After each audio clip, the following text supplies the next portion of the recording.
Hola, mi nombre es Dea Sofía Ruiz Prieto, soy del grupo 254 y voy a leer un audiolibro de la página 64 a la 84. Interpretaciones científicas de la realidad social.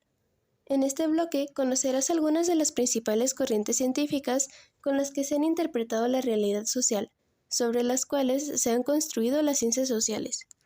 Dichas interpretaciones o modelos constituyen al mismo tiempo perspectivas o enfoques teóricos que han intentado comprender, organizar y explicar fenómenos relacionados con el entorno económico, así como con las decisiones políticas y con cualquiera de las manifestaciones propias de las sociedades. Antes de ello, recordemos lo que significa un modelo o enfoque de la realidad. Por ejemplo, piensa en una persona que requiere usar lentes para ver bien. ¿Qué pasa cuando se los quita? ¿De qué manera ve las cosas? ¿Cómo puedes conocer tú, desde tu propia perspectiva, lo que está viendo esa persona? Ahora, imagina que te pones unos anteojos para ver en tercera dimensión, los que tienen un lente rojo y uno azul. ¿Cómo ves el mundo? De la misma manera que unos anteojos. Un enfoque teórico es un conjunto de conceptos y herramientas metodológicas que sirve para observar la realidad, pero cada uno te permite ver de diferente forma esa realidad. Para que los investigadores sociales puedan comprender los estudios de otros, tienen que saber cuál es el enfoque que usaron los demás. Para eso sirve el diálogo entre ellos. ¿Alguna vez te has enojado con alguien que opina diferente o que te entiende de otro modo un asunto? Asimismo, dentro de las ciencias sociales, se dan debates no solo sobre los resultados de una investigación, sino también sobre los enfoques que algunos consideran más apropiados que otros para estudiar la realidad. Las perspectivas teóricas suelen plantear una representación simplificada de los fenómenos sociales. Esto no debe interpretarse como algo malo. Simplificar no implica quitarle sustancia a las cosas, sino hacerlas sencillas de entender. Como podrás imaginar, en términos generales, la realidad es demasiado compleja para entenderla de golpe, por eso requiere simplificaciones. Más aún, esta simplificación es precisamente lo que está en el corazón de las ciencias sociales. Cada una de ellas estudia la misma realidad, pero limitándose a una perspectiva distinta. Las características de esta representación están determinadas por diversos factores, por lo que los científicos sociales han aprendido de lo que otros han dicho en las condiciones históricas en que trabajan. Si preguntamos, por ejemplo, ¿por qué existen las guerras? O bien, ¿por qué sucedió tal guerra? Cada investigador, dependiendo del momento en el que vive, de su enfoque teórico y la ciencia social desde la que trabaja, propondrá una respuesta diferente. De este modo, en las ciencias sociales hay corrientes o enfoques diferentes, y de estos dependen los resultados que obtengan los investigadores en sus estudios. Por eso, para cada concepto o fenómeno hay múltiples definiciones, y no única o universal. En resumen, podemos decir que las ciencias sociales se caracterizan por diversidad de enfoques, y a veces por el diálogo y discusión entre ellos. De manera general, podemos reconocer como mínimo 5 elementos básicos dentro de un modelo de explicación de la realidad social. Actores sociales. Son los individuos o grupos sociales, instituciones, asociaciones, facciones políticas, organizaciones, etc. Algunos autores prefieren llamarlos sujetos sociales. Objetivos o motivaciones de los actores sociales. Son los fines por los que se actúa. Pueden estar relacionados con beneficios que se desea obtener dentro de una comunidad o bien perjuicios o problemáticas que se busca corregir o erradicar. Relaciones sociales. Son los vínculos que establecen entre sí los actores, con la finalidad de resolver o atender situaciones que les permitan alcanzar los objetivos que se hayan fijado previamente. Condiciones materiales en las que se desenvuelven los actores sociales. Incluyen las condiciones económicas, el nivel de la tecnología, contingencias climatológicas y todo aquello que influye en las características tangibles dentro de la realidad social. Asimismo, en este campo deben considerarse los recursos de los que disponen los actores sociales para desempeñar el rol individual, colectivo o institucional que les corresponda. Entre dichos recursos cabe mencionar los siguientes: financieros, técnicos, legales, organizativos y cognitivos principalmente. Proceso de desarrollo de la sociedad. Se trata del conjunto de los acontecimientos sociales dentro de un espacio-tiempo en particular, que puede llegar a propiciar transformaciones en su estructura y es derivado de las interacciones dinámicas entre los individuos que forman dicha sociedad. y comparten valores y cultura para formar una comunidad. En este bloque abordaremos las 5 principales corrientes o modelos que se han utilizado en las ciencias sociales desde el siglo XIX hasta nuestros días, para interpretar la realidad social: positivismo, materialismo histórico, estructural funcionalismo, teoría comprensiva y teoría crítica. Conforme avancemos, podrás reflexionar acerca de cuál te parece más interesante o cuál sería más útil para entender a la sociedad actual. Positivismo. El positivismo se fundamenta en la idea de que podemos conocer por medio de la ciencia. El término positivo se refiere a algo que puede comprobarse o verificarse por medio de la experiencia sensorial. Podría decirse que el positivismo encumbraba la ciencia como herramienta por excelencia para generar conocimiento.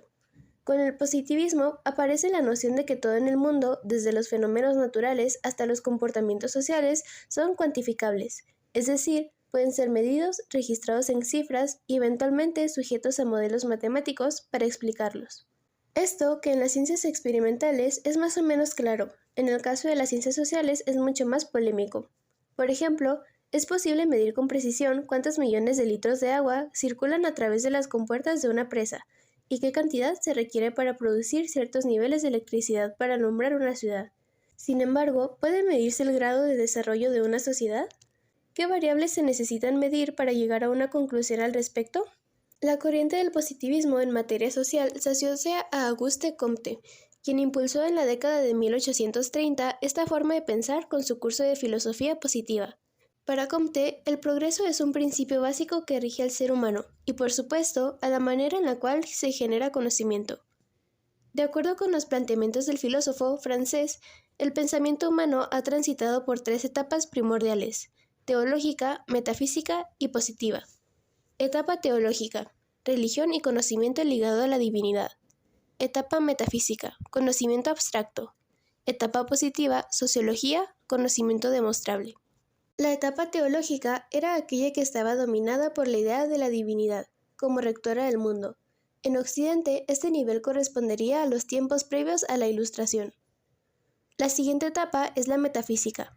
Como vimos antes, lo metafísico es algo más allá de lo que pueden percibir los sentidos, o sea, cosas que no son verificables.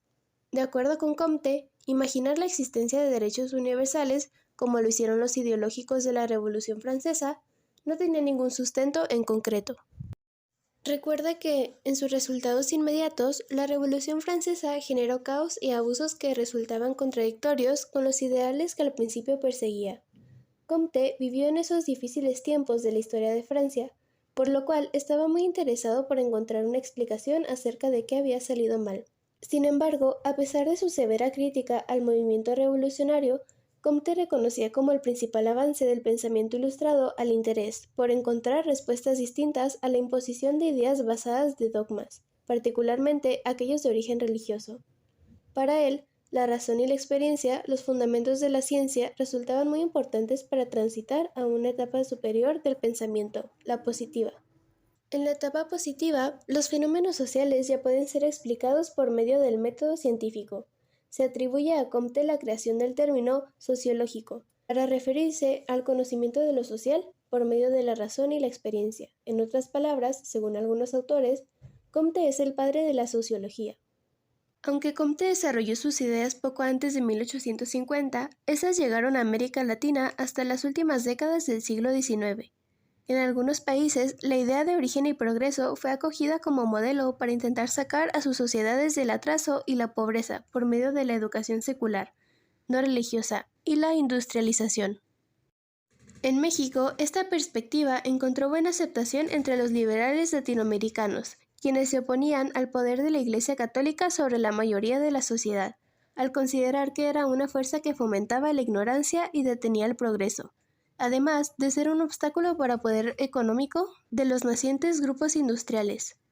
Ciertamente, la economía creció y las condiciones de vida mejoraron para algunos sectores de la población.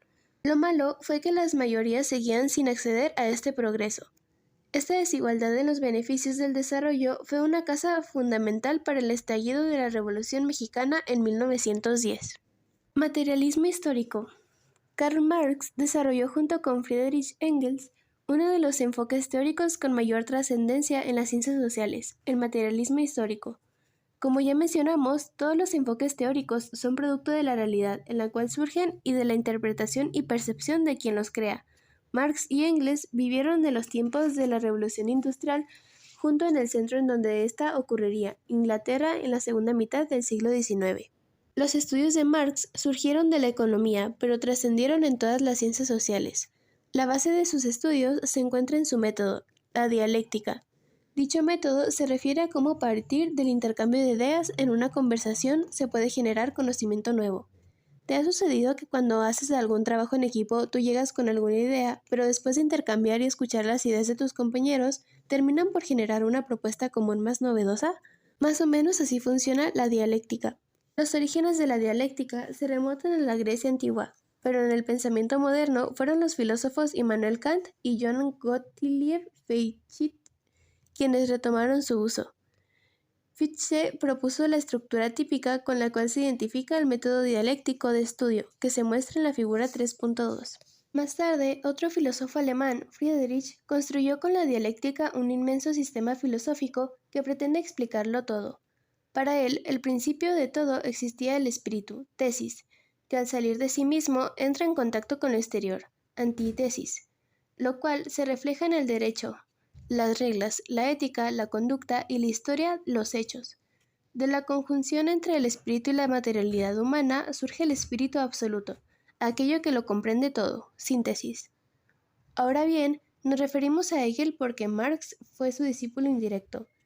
Hegel ya había muerto cuando Marx empezó sus estudios de filosofía, pero su permanencia en el pensamiento alemán era abrumadora. Marx afirma que lo que él hizo fue poner de cabeza a Hegel, es decir, construir su dialéctica al revés. No empieza por el espíritu, sino por la materia. Para Marx, la realidad se explica primero por la organización de una sociedad dirigida a la producción de satisfactores, es decir, de lo necesario para la supervivencia humana.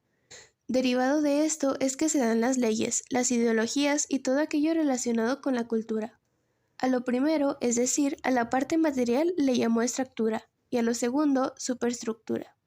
La definición de los medios de producción, también llamados capital, es importante porque nos permite incorporar al análisis no solo lo que la naturaleza provee, sino lo que el ser humano construye. Hay dos tipos de medios de producción, las materias primas y las materias brutas, también conocidas como objetos de trabajo y medios de trabajo, los cuales son los que el ser humano ha construido. Lo que define a las sociedades, según Marx, es la relación entre el capital o los dueños del capital y la fuerza de trabajo, es decir, los obreros. Entre ambos se dan las denominadas relaciones de producción, algo que ningún otro teórico de estos tiempos había considerado en sus análisis. En realidad, el materialismo histórico se puede definir como el enfoque que estudia las sociedades mediante el análisis de las relaciones de producción a lo largo de las épocas. Para el materialismo histórico, la propiedad de los medios define la clase social a la que pertenecen los individuos. Los que son dueños del capital, es decir, dueños de las fábricas, talleres, herramientas de trabajo, tierra o materias primas, son los capitalistas, es decir, los burgueses. En cambio, los que no tienen nada, los desposeídos, son los que solo cuentan con su capacidad de realizar un trabajo, es decir, los trabajadores o los obreros.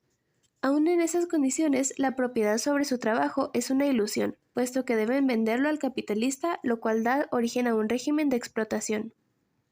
Las dos clases sociales son dependientes entre sí, sin embargo, su relación es dialéctica, es decir, conflictiva, puesto que los trabajadores dependen del salario para subsistir. Según Marx, lo que mueve a la historia de la humanidad es esa lucha que se da entre las clases sociales. Tesis, dueños de los medios buscan la ganancia. Antítesis, trabajadores buscan mejorar sus condiciones. Síntesis, una organización de las relaciones de producción específica en el tiempo. Modo de producción.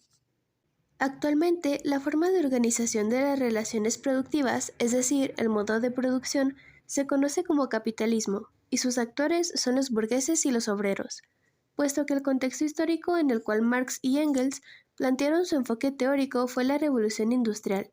Ellos vieron cómo la clase proletaria tenía que trabajar en las fábricas de Inglaterra al menos 6 días a la semana, hasta 10 o 12 horas al día, con salarios muy bajos.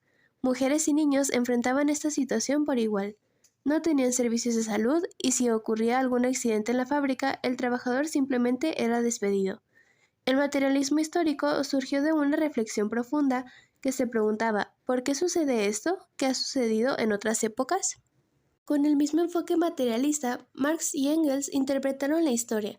Vieron que en todas las épocas han existido clases sociales, definidas por ser propietarios o no de los medios de producción. Esas clases han entrado en conflicto hasta que han transformado la forma de organización social, es decir, el modo de producción, mediante un cambio profundo de la estructura. Entonces vuelve a comenzar el ciclo. Cada una de esas transformaciones ha planteado una revolución social. Así, según Marx, la historia de la humanidad se define por un proceso dialéctico. De acuerdo con el materialismo histórico, los modos de producción dominantes en diferentes épocas históricas son las combinaciones realmente existentes de fuerzas y relaciones de producción. La comunidad primitiva, el modo antiguo o esclavista, el modo feudal y el modo capitalista. Adicionalmente, Marx propuso dos modos de producción, el socialismo y el comunismo. De acuerdo con sus planteamientos, el socialismo es una respuesta a la crisis que surge a causa de la opresión de clase capitalista y provocaría el triunfo de la revolución proletaria. Sin embargo, los intentos por establecer semejante régimen fueron posteriores a Marx y fracasaron.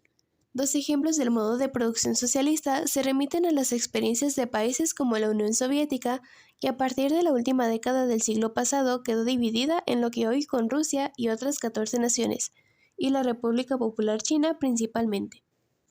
Estructural funcionalismo. El estructural funcionalismo es un enfoque teórico que sostiene que los elementos de una determinada sociedad son interdependientes, es decir, que mantienen vínculos de dependencia mutua. Sus orígenes se sitúan en las concepciones de Emile Durkheim, quien consideraba que los principales actores sociales son los individuos, pero la sociedad es mucho más que la simple suma de estos. Existe una conciencia colectiva, que se forma en la sociedad y afecta las decisiones de cada uno de sus miembros. Para Durkheim, el individuo actúa racionalmente aunque afectado por dicha conciencia. Durkheim se preocupó por entender cómo la sociedad vivía en constante transformación para adaptarse a una nueva manera de producir, a diferencia de Marx y su énfasis en la lucha de clases. Para Durkheim, el concepto de la clase social ya no es tan fácil de aplicar, porque existe un nuevo grupo social muy importante que no es ni proletario ni burguesía, la clase media. Los marxistas llamaban a este grupo social la pequeña burguesía, en el cual también se estaban incluidos los comerciantes, así como los incipientes profesionalistas del siglo XIX, médicos, abogados, ingenieros. Pareciera que Marx enfrentó constantemente problemas para hacer encajar a estos sectores intermedios en su conceptualización de la lucha de clases. Por otra parte, el pensamiento económico liberal suele usar el ejemplo del crecimiento de la clase media con el fin de mostrar los efectos positivos del libre mercado y su capacidad de superar la pobreza bajo determinadas condiciones. Según Durkheim, el problema fundamental de la sociedad no es el económico, sino la existencia de un desorden social y moral que requiere solucionarse mediante la conformación de un nuevo acuerdo general o consenso social. Existe una serie de hechos inexplicables en el análisis de las sociedades humanas, como las formas de pensar, sentir o actuar, que son fenómenos externos al individuo, pero que ejercen cierta coacción sobre él. Esto es lo que Durkheim define como hechos sociales. A su vez, los hechos sociales pueden ser materiales, objetos tangibles, e inmateriales, sentimientos, ideas, abstracciones. Sin embargo, hay ocasiones en que un hecho social material también tiene connotaciones inmateriales. Por ejemplo, en algunos pueblos indígenas de Latinoamérica, el centro del mando, un objeto material, también simboliza la ostentación del poder de una comunidad. Es a partir del conjunto de normas, creencias y valores compartidos en un núcleo social, todos los hechos sociales inmateriales que se conforman la conciencia colectiva. La presencia de este elemento es fundamental con la cohesión social, concepto que estudiaste en el primer bloque del libro, ya que contrarresta los intereses del individuo, quien, de acuerdo con Durkheim, es egoísta por naturaleza. Durkheim voltea el esquema de Marx para sostener que primero estaba la superestructura y que ésta es la que determina la base material de la sociedad. Sin embargo, Durkheim no le llama así, pues el concepto de estructura tiene otro sentido en este enfoque teórico. El método de trabajo de Durkheim se explica en su obra Las reglas del método sociológico, publicada en 1895. Durkheim establece que la diferenciación social es la condición creadora de la libertad individual. solo en una sociedad en donde la conciencia colectiva no es absoluta. El individuo puede gozar de autonomía. Sin embargo, el otro extremo podría ser peor, es decir, una sociedad totalmente individualista donde no se genere solidaridad y prive el egoísmo de la multiplicidad de sus integrantes. El problema fundamental es mantener un mínimo de conciencia colectiva, sin el cual se desencadenaría la desintegración social. En su estudio de 1897, titulado El suicidio, Durkheim establece este hecho mediante su análisis de la anomia. Este concepto se refiere a la situación en la que las reglas o normas de una sociedad no parecen funcionar, los efectos que dicha situación tiene en los individuos. Durkheim explicó, por ejemplo, los suicidios se dan cuando los individuos tienen la sensación de no caber en su sociedad. Funcionalismo. El antropólogo Alfred Reginald Radcliffe Brown nació en Inglaterra. Obtuvo parte de su aprendizaje visitando sociedades isleñas en el Pacífico Sur. En Europa, esta costumbre de analizar a sociedades distintas a las propias era muy frecuente a finales del siglo XIX, dando el ímpetu neocolonialista de la época. La relevancia de Radcliffe Brown radica en que se introdujo en sociología el concepto de sistema. Esto significa que las partes de la sociedad están relacionadas y no pueden entenderse por separado. Por otra parte, para el antropólogo polaco Bronisław Malinowski, quien también viajó a Oceanía para estudiar las comunidades aborígenes de las islas del Pacífico, la idea de sistema es mucho más clara al equiparla a un sistema biológico, una construcción orgánica donde cada parte aporta al todo y cada una es indispensable. La relación existente entre las partes regularmente se caracteriza por ser funcional. Cada parte del sistema y el sistema mismo tienen como función cubrir necesidades humanas. Malinowski concentra estas necesidades en 4: económicas, de control social, de educación y de organización política. La idea básica sobre la que ambos, Radcliffe Brown y Malinowski, edificaron su enfoque de la realidad es la funcionalidad de las cosas. Podemos decir que la forma está dada siempre por la función. Sin este elemento se pierde la cientificidad del análisis. Esto es, cualquier forma social tiene como objetivo el cumplimiento de una función, sea que ésta siga existiendo o haya existido antes. Así, cada parte de un sistema existe para lograr un fin determinado. Esta conceptualización de las funciones como objetivo de las partes y de las relaciones entre ellas como un sistema lleva a considerar el equilibrio como un asunto fundamental del sistema social. Cada grupo o individuo tiene un papel que desempeñar en el cumplimiento de las funciones y el mantenimiento del equilibrio. Como resultado de todo anteriormente mencionado, la cultura es considerada instrumental, esto es, una colección de funciones, roles y formas que sirven para algo. Robert K. Merton sintetizó muy bien la corriente funcionalista en 3 postulados. 1. Unidad funcional de la sociedad. Supone una situación en la que todas las partes del sistema funcionan juntas con un grado suficiente de armonía. 2. Funcionalismo universal. Todas las formas sociales o culturales estandarizadas tienen funciones positivas, es decir, sirven para algo. 3. Indispensabilidad. Cada elemento del sistema es indispensable para cumplir una función que es, a su vez, necesaria para el sistema.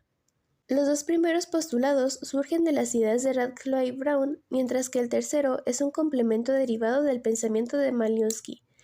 En conjunto, la corriente funcionalista habla no solo de la existencia de un sistema donde sus partes actúan en armonía, sino, además, cada parte tiene una función que realizar, y cada función tiene un papel en el equilibrio del sistema. Esta es una posición muy fuerte y puede considerarse funcionalismo absoluto, que es como en ocasiones se refiere al trabajo de Malinowski. Sin embargo, Merton se pronunció por una versión relativizada, en la cual el tercer postulado de Malinowski no aplica. Para Merton puede existir formas que eran indispensables para alguna función, ahora inexistente, pero que ya no aportan al equilibrio del sistema y se volvieron entonces disfuncionales. La crítica más importante a esta visión del mundo tiene que ver con la concepción del equilibrio. No considera el conflicto, el poder, la manipulación. En cierta medida es una visión contractualista, en tanto que no asume un consenso fundamental de los individuos por su sociedad, algo no del todo claro. No olvidemos que los modelos de interpretación social dependen mucho de la realidad en la que vive el pensador que lo construye. Marx vivió el terrible arranque de la Revolución Industrial, mientras que Durkheim, Malevsky y Radcliffe Brown presenciaron la feliz cosecha, la época del auge del Imperio Británico, como fiel de la balanza en el equilibrio del poder internacional previo a la Primera Guerra Mundial.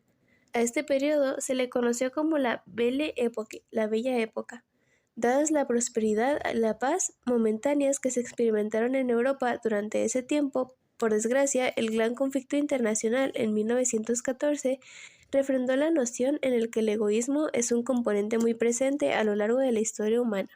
Estructuralismo. Otra perspectiva relacionada con este enfoque teórico es el estructuralismo, cuya tesis fundamental es que no existe ningún hecho social que no suponga una estructura. Esta idea proviene originalmente de la lingüística, en particular de Ferdinand Saussure, quien publicó en 1878 su libro Memorias sobre el sistema primitivo de las vocales en las lenguas indoeuropeas. En materia social, el concepto aparece con Claude Lévi-Strauss en su obra Las estructuras elementales del parentesco, publicada en 1949. El estructuralismo plantea que cualquier entidad de la realidad humana es una estructura, es decir, una totalidad constituida por fenómenos relacionados e interdependientes. No se puede entender un elemento de manera aislada, sino como parte de la estructura completa. La esencia de la estructura está constituida no por sus componentes, sino por las relaciones entre ellos, y esto determina su existencia. Para entender el concepto de estructura en este enfoque, tomemos el ejemplo del lenguaje que analizó de Saussure. El lenguaje es el conjunto de las palabras articuladas que requieren un significado cuando se ponen en relación entre sí. Del mismo modo, las estructuras sociales son todas aquellas que se pueden descomponer en elementos, pero estos no tienen sentido de manera aislada. Como no tiene sentido hablar de un solo individuo, sino de la familia o comunidad, o todos aquellos componentes que conforman las estructuras sociales. La idea es que la estructura determina el todo y no al revés. Finalmente, el sociólogo estadounidense Talcott Parsons propuso un modelo denominado teoría de la acción social, en el que combina la interpretación positiva con el estructural funcionalismo. Para este autor, hay factores no cuantificables en la sociedad y la cultura, y estos constituyen la dimensión subjetiva de la acción social. Por otro lado, Parsons no comparte la posibilidad que planteó Lévi-Strauss acerca de una estructura absoluta y privilegia el relativismo cultural y axiológico. Teoría comprensiva. La teoría comprensiva es un modelo de interpretación social cuya base consiste en intentar explicar los hechos sociales a partir de los individuos y sus acciones. A diferencia de los modelos del materialismo histórico y del estructural funcionalismo, la teoría comprensiva postula que los individuos son los que dan forma a una sociedad y no al contrario. Al igual que Durkheim, Max Weber vivió el cambio del siglo XIX al siglo XX. Fue joven en la década de 1880 y vivió hasta el final de la Primera Guerra Mundial. No solo fue estudioso de lo social, sino que fue un político activo. Esta experiencia le permitió a Weber concebir al mundo como un asunto de individuos y simultáneamente de organizaciones. Tal como estudiaste en el primer bloque del libro, el punto de partida de Weber es la acción social, que define como una acción en donde el sentido aumentado por un sujeto o sujetos está referido a la conducta de otros, orientándose por este en su desarrollo. Eso significa que la acción de un sujeto depende y a su vez determina la acción de otros, y por eso mismo es social. Recordarás que Weber clasifica la acción según los fines de los individuos, que la realizan en tradicional, afectiva y racional, que es la que le dé más importancia. Los estudios de Weber, que se consideran sociológicos, trascendieron las fronteras de las disciplinas, y sus análisis contribuyeron a la religión, la economía e incluso a la ciencia política. Así, Weber explica el origen del capitalismo, basándose en las motivaciones de los individuos a lo largo de la historia. Para este autor, la idea de Marx de voltear la cabeza de Hegel es un error. Según Weber, no es cierto que la estructura económica determine la superestructura ideológica, jurídica y política. Por el contrario, es más bien la ideología, la forma de ver el mundo, lo que determinaría lo político, lo jurídico y lo económico. En la ética protestante y el espíritu del capitalismo, Weber determinó que el capitalismo ha sido más exitoso en los países protestantes que en los católicos, y esto se debe a que la religión protestante motiva a los seres humanos a trabajar más, vivir de manera frugal y obtener más ganancias económicas para glorificar a Dios. Así, la religión explicaría la organización social capitalista.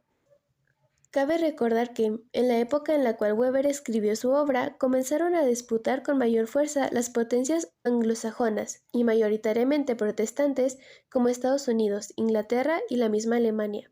Por el contrario, cabe mencionar que los grandes bastiones católicos de Europa, España e Italia, no gozaban precisamente de una buena racha a finales del siglo XIX, mucho menos si se compara con la gloria del pasado lejano tuvieron el Imperio Español, desmembrando tras la independencia de los países de América Latina y las ciudades-estado italianas en la época del Renacimiento.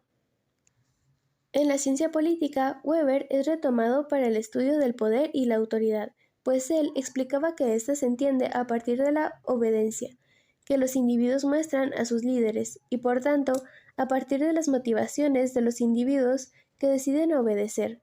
¿Te das cuenta de que no habla de un sistema social y sus funciones, ni de una clase explotada por otra? Más bien Weber opina que los que obedecen lo hacen por costumbre, o bien por un sentimiento de atracción hacia el líder, a quien se le atribuye carisma, o finalmente porque desean cumplir con las leyes establecidas en su sociedad. Corrientes derivadas de este enfoque.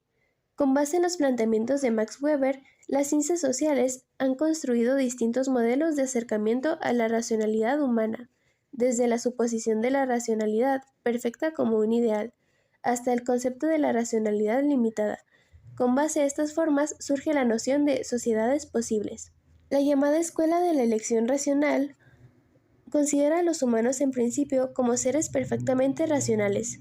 Esta definición se utiliza como un modelo de algo que no existe en la realidad, pero que sirve para entender el comportamiento humano. Gracias a este modelo se ha avanzado en la comprensión de muchos fenómenos sociales. Los autores más importantes de esta corriente de interpretación son John Elster, quien tiene una gran cantidad de libros publicados en español, y Robert Axelrod, quien tiene muchas menos publicaciones, pero hay una fundamental, la evolución de la cooperación, la cual ha dado mucho espacio en la discusión en la racionalidad, cooperación y la competencia dentro del debate de los modelos económicos sobre todo.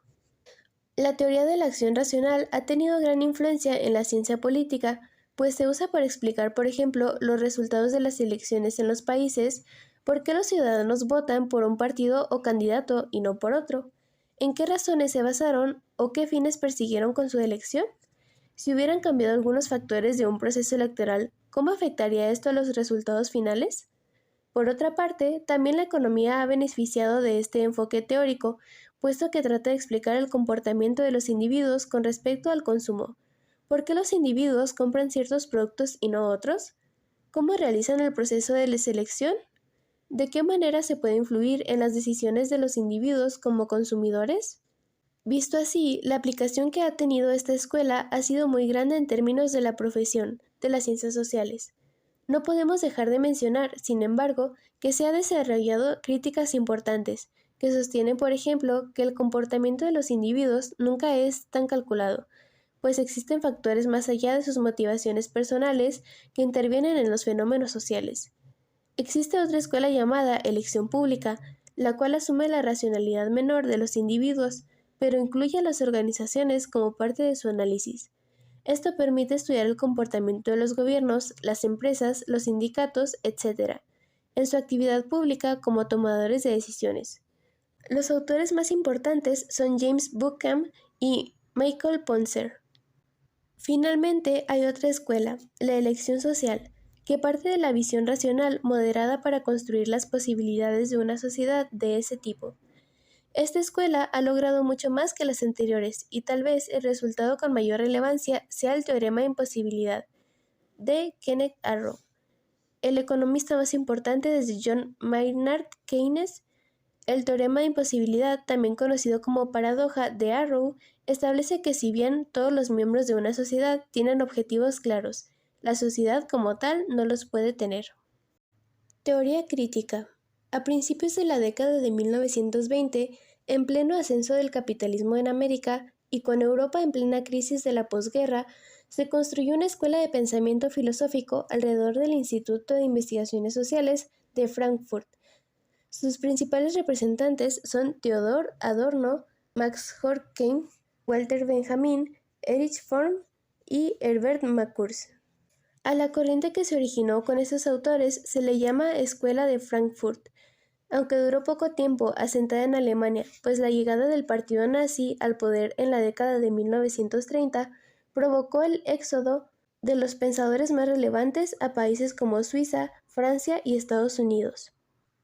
La Escuela de Frankfurt, también llamada teoría crítica, postuló la necesidad de desarrollar una visión cuyo sustento no fuera la perspectiva teórica de la realidad, sino el análisis de la praxis, es decir, la acción política.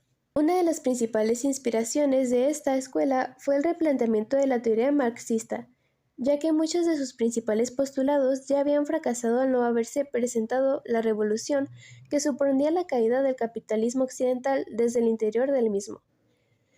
En cierto sentido, se iba a cambiar la perspectiva de análisis del materialismo histórico y de los postulados generales que habían construido las ciencias sociales desde la Ilustración, por medio de una teoría crítica ávida de cuestionar de los dogmatismos que según ellos se habían apoderado de los modelos de interpretación de la realidad.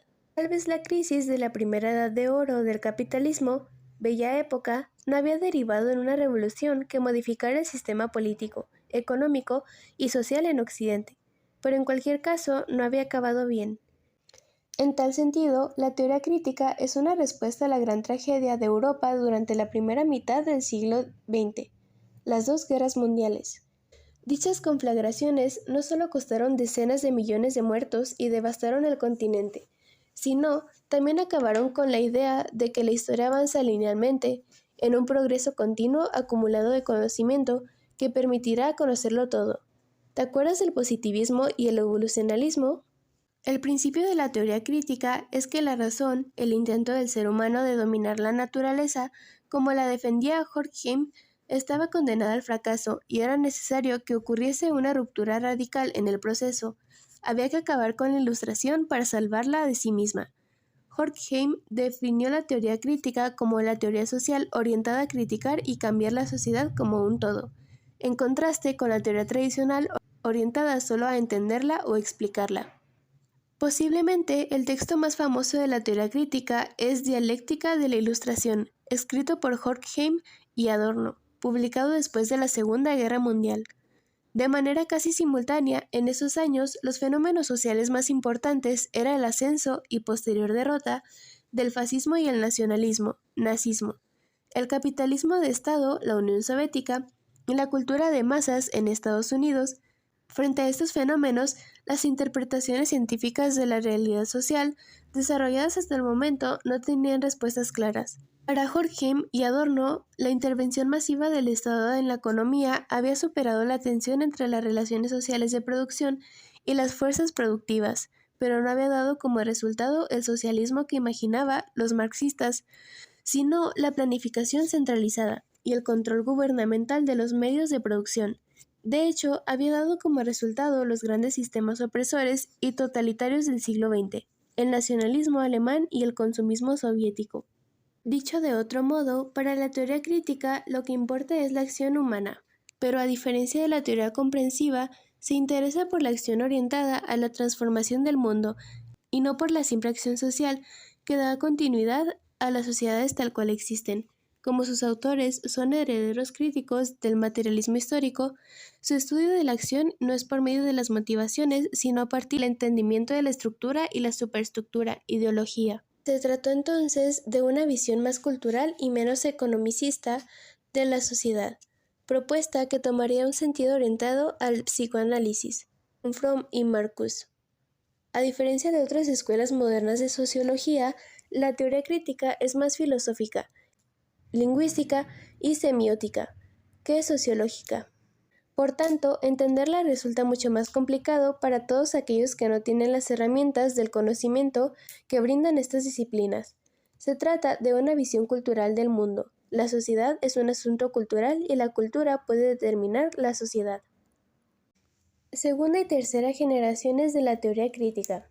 El principal heredero de la Escuela de Frankfurt es Jürgen Habermas, a quien se ubica como exponente de la segunda generación de la Escuela Frankfurt. Este autor acuñó la idea de la acción comunicativa y la necesidad que tienen las ciencias sociales de entender a los actores sociales con base en dicho concepto. Habermas busca aterrizar la ética discursiva en lo que él mantiene como un supuesto fundamental de la conversación o discurso. Cuando hacemos frases como no debe ser racista o es justo pagarle a la gente de acuerdo con su trabajo, nuestro debería significa que estas normas morales, evitar el racismo, pagar lo justo, no valen solo para el individuo que las acepta, sino para toda la gente. Nuestros argumentos están diseñados para persuadir a otros con el objeto de que estén de acuerdo con estas normas. Esto es lo que Habermas llama acción comunicativa, el proceso de dar y criticar razones para sostener o rechazar asuntos particulares. La acción comunicativa define una racionalidad capaz, por medio del discurso, de llegar a normas universales. De este modo, Habermas reconstruye el pensamiento de Marx, pero de una manera más humanística y filosófica. Como parte de dicha reconstrucción, critica la idea del materialismo histórico, que sostiene que lo determinante es la estructura económica de una sociedad. Frente a ello, argumenta la importancia del pensamiento y el conocimiento. En los hechos, lo que Habermas intenta es conectar el impulso marxista con los conceptos weberianos de acción social, racionalidad y racionalización. Una tercera generación de la Escuela de Frankfurt tiene como principal exponente a Axel Honneth, un antiguo discípulo de Habermas, que a pesar de ello rompe con muchos de los preceptos definidos por este e intenta retomar algunos de los principales fundamentos iniciales de la Escuela de Frankfurt.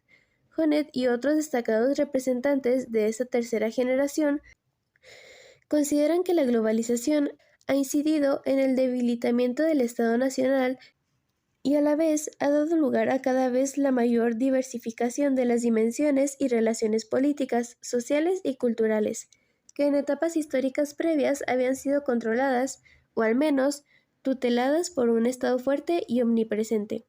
Este nuevo contexto y la realidad social resultante, de acuerdo con Honneth, han originado comportamientos políticos no convencionales que, por un lado, han dado lugar a la cada vez más presente manifestación y presencia de iniciativas ciudadanas, por ejemplo, en temas relacionados con el ambiente, la corrupción o la seguridad pública, así como la creciente formación de movimientos sociales y la participación de colectivos que anteriormente tenían menor presencia, como las mujeres, las minorías étnicas, los migrantes o los jubilados, entre otros. En este contexto de creciente participación, también desempeñan un papel cada vez más relevante los medios de comunicación, particularmente los electrónicos, así como Internet y las redes sociales.